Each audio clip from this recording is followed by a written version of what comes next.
ओम श्री हरि। एकादशी व्रत का महत्व। एक समय नैमिषारण्य में पुराणों की कथाओं को सुनने के निमित्त एकत्रित हुए 66,000 ऋषियों ने श्री सूत जी से प्रश्न किया कि महाराज, आने वाले कलयुग में प्राणियों का उद्धार कैसे होगा।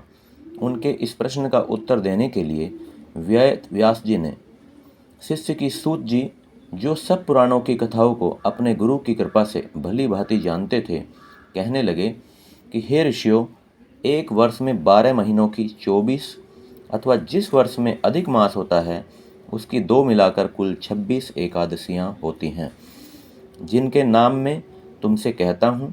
इनके उच्चारण मात्र से ही बहुत से पाप नष्ट हो जाते हैं। सो आप ध्यानपूर्वक सुनिए।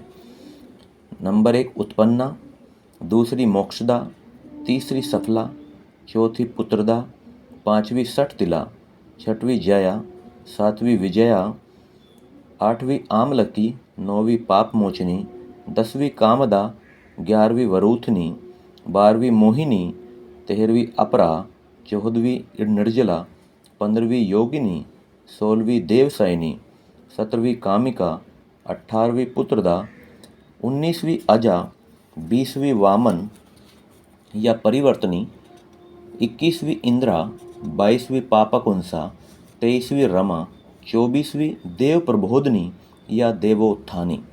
अधिक मास की दोनों एकादशियों के नाम क्रमानुसार पद्मिनी और परमा हैं। इनके श्रवण मात्र से इनके नामों के अनुकूल ही फल प्राप्त होता है। जो प्राणी इनका व्रत तथा उद्यापन नहीं कर सकते, वे इनका नाम सुनने मात्र से ही व्रत का फल प्राप्त कर सकते हैं। ओम श्री हरि। ओम श्री हरि। अतः भाद्रपद कृष्णा एकादशी व्रत कथा। अजा एकादशी। कुंती पुत्र युधिष्ठिर कहने लगे कि हे जनार्दन, भाद्रपद कृष्णा एकादशी का क्या नाम है तथा उसकी विधि और महत्व क्या है। भगवान श्री कृष्ण कहने लगे कि सब प्रकार के समस्त पापों को नाश करने वाली इस एकादशी का नाम अजा एकादशी है। इसके व्रत को करने से मनुष्य सब पापों से मुक्त हो जाता है। जो मनुष्य इस दिन भगवान ऋषिकेश का पूजन करता है, उसको अवश्य वैकुंठ की प्राप्ति होती है। अब मैं इसकी कथा कहता हूँ, सो ध्यानपूर्वक सुनिए। प्राचीन काल में हरिश्चंद्र नाम का एक सत्यवादी राजा राज्य करता था। उसने किसी कर्म के वशीभूत होकर अपना सारा राज्य व धन त्याग दिया। साथ ही वह अपनी स्त्री, पुत्र और स्वयं को भी बेच दिया। वह राजा चांडाल का दास बनकर सत्य को धारण करता हुआ मृतों का वस्त्र ग्रहण करता रहा, मगर किसी प्रकार भी सत्य से विचलित नहीं हुआ। कई बार राजा चिंता के समुद्र में डूबकर अपने मन में विचार करने लगता कि मैं कहाँ जाऊं, क्या करूं जिससे मेरा उद्धार हो। इस प्रकार राजा को कई वर्ष बीत गए। एक दिन राजा इसी चिंता में बैठा हुआ था कि गौतम ऋषि आ गए। राजा ने उनको देखकर प्रणाम किया और अपनी सब दुख भरी गाथा सुनाई। राजा की यह बात सुनकर गौतम ऋषि ने कहा कि हे राजन, तुम्हारे भाग्य से आज से 7 रोज बाद भाद्रपद कृष्ण पक्ष की अजा नाम की एकादशी आएगी। तुम विधि पूर्वक उसका व्रत करो। इस व्रत के पुण्य के प्रभाव से तुम्हारे समस्त पाप नष्ट हो जाएंगे। इस प्रकार राजा से कहकर गौतम ऋषि तो उसी समय अंतर ध्यान हो गए और राजा ने उनके कथा अनुसार एकादशी आने पर विधि पूर्वक व्रत व जागरण किया।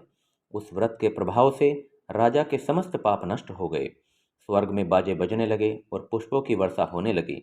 उसने अपने मृतक पुत्र को जीवित और अपनी स्त्री को वस्त्र और आभूषणों से युक्त देखा।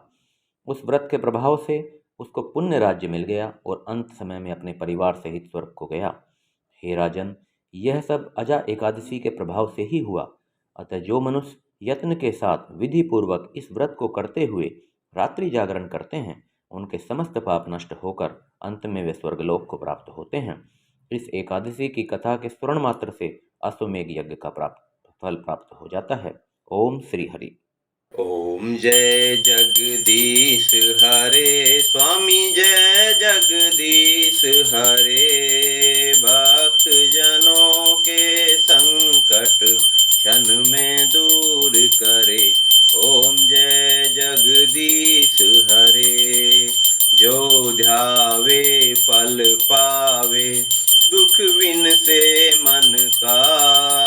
सुख संपत्ति घर आवे, कष्ट मिटे तन का। जगदीश हरे। मात पिता तुम मेरे, शरण गहूँ मैं किसकी, तुम बिन और न दूजा, आस करूँ मैं जिसकी। ओम जय जगदीश हरे। तुम पूरन परमात्मा, तुम अंतर्यामी, पार ब्रह्म परमेश्वर, तुम सबके स्वामी। ओम जय जगदीश हरे। तुम करुणा के सागर, तुम पालन करता, स्वामी तुम पालन करता। मैं मूरख कल कामी, मैं सेवक तुम स्वामी, कृपा करो भरता।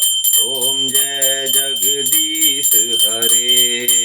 तुम हो एक अगोचर, सबके प्राणपति, किस विधि मिलूं दयामय, तुमको मैं कुमति। ओम जय जगदीश हरे।